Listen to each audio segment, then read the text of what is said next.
ఇది చూస్తే చాలా ఆవేదన, బాధ, ఓసారి ఇరిటేషన్, కోపం కూడా వస్తుంది.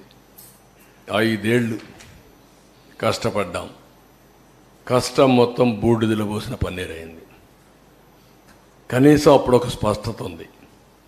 ప్రాజెక్టుకి ఇవి చేయాలి, ఈ కోర్టులో ఇది వెకేట్ చేయించాలి, ఈ ఇంజనీర్లు రికమెండేషన్ ఇచ్చారు, ఈ రికమెండేషన్ ప్రకారం ఫౌండేషన్ వేయాలి, ఓకే ఈ కాంట్రాక్ట్ సరిగా లేడు, ఆ కాంట్రాక్ట్ డబ్బులు ఇవ్వాలి, డయాఫామ్ వాల్ కట్టినప్పుడు కాంట్రాక్టర్కి డబ్బులు ఇవ్వలేదని ఆ డయాఫామ్ వాల్ అతనికి నాకు ఫిర్యాదులు వస్తే క్యాబినెట్లో కూడా చర్చించి ఆయనకు ఆ వర్క్కి ఎంత ఇవ్వాలనో ఈ కాంట్రాక్టర్కి ఇవ్వకుండా నేరుగా అతనికే ఇచ్చి 2 సీజన్లో పూర్తి చేయించాం.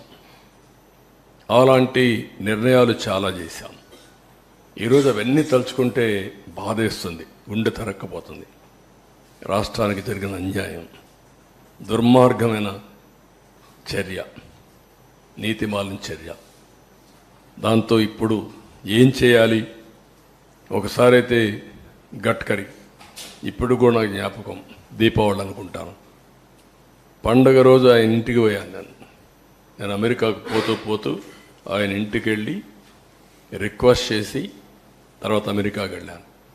ఒకసారి గడ్కరీ, అదే మాదిరిగా అరుణ్ జైట్లీ ఫైనాన్స్ మినిస్టర్, ఇద్దరు ఉండి ఒక తెల్లవారితో నాకు సాయంత్రం మీ ప్రాజెక్టులో అన్నీ ఓకే కానీ ల్యాండ్ ఎక్విజిషన్కి సంబంధం లేదు, మాకేం సంబంధం లేదన్నారు.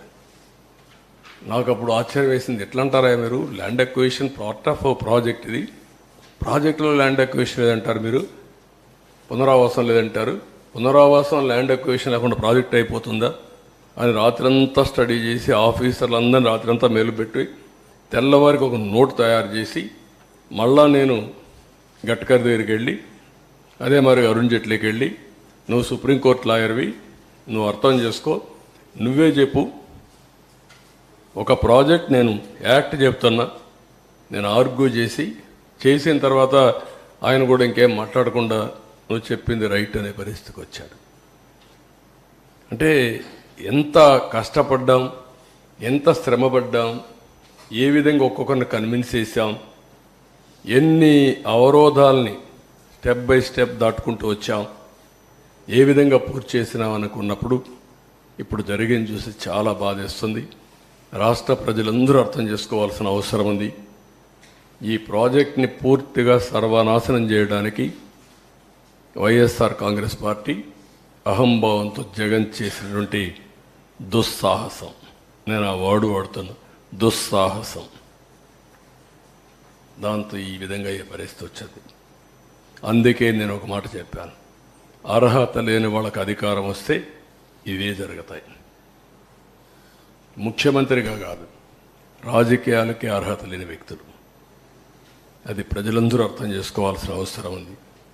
ఒకరి గురించి ఆంబోతుల మారిగా మాట్లాడచ్చు, మమ్మల్ని విమర్శించవచ్చు, అది కాదు ఇక్కడ ఇష్యూ. ఎవడైనా సరే, బుద్ధి జ్ఞానం ఉండేవాడు ఎవడైనా సరే ఆలోచించాలి. మాట్లాడితే కాఫర్ డ్యామ్కి డయాఫామ్ వాల్కి వ్యత్యాసం తెలియని వ్యక్తులు, ఎక్కడ కాఫర్ డ్యామ్ ఉందని ఎత్తుక్కునే వ్యక్తులు, ప్రాజెక్టు తిరిగిపోయి కాఫర్ డ్యామ్ ఎక్కడుంది అని ఎత్తుక్కునే వ్యక్తులు అన్నమాట. అన్ని ప్రాజెక్టులు కాఫర్ డ్యాములు ఉన్నాయి అని మాట్లాడే వ్యక్తులు, ఇది కట్టలేదు అది కట్టలేదు అంటారు.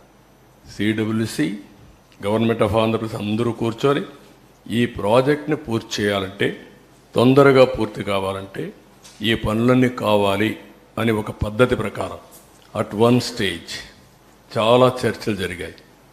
అసలు కాఫర్ డ్యామ్ అవసరమా లేదా, కాఫర్ డ్యామ్ లేకుండా ప్రాజెక్టు కట్టగలుగుతామా అని కూడా చర్చలు జరిగాయి. కాదు, సేఫ్టీ ఉంది, ప్రాబ్లమ్స్ ఉన్నాయి, కాఫర్ డ్యామ్ కూడా పర్మనెంట్ కాదు, కాఫర్ డ్యామ్ 2 ఏళ్ళలో 3 ఏళ్ళలో ఉంటుంది. వాటర్ డైవర్షన్కే కాఫర్ డ్యామ్.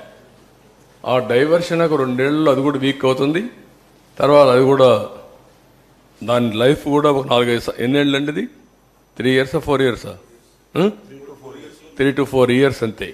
కాఫర్ డ్యామ్లో 3 to 4 years, అంత లోపల డయాఫామ్ వాళ్ళు వేసుకొని దానిపైన ఈసీఆర్ఎఫ్ కట్టి మొత్తం పూర్తి చేస్తే స్టెబిలైజ్ అయిపోతుంది ప్రాజెక్ట్.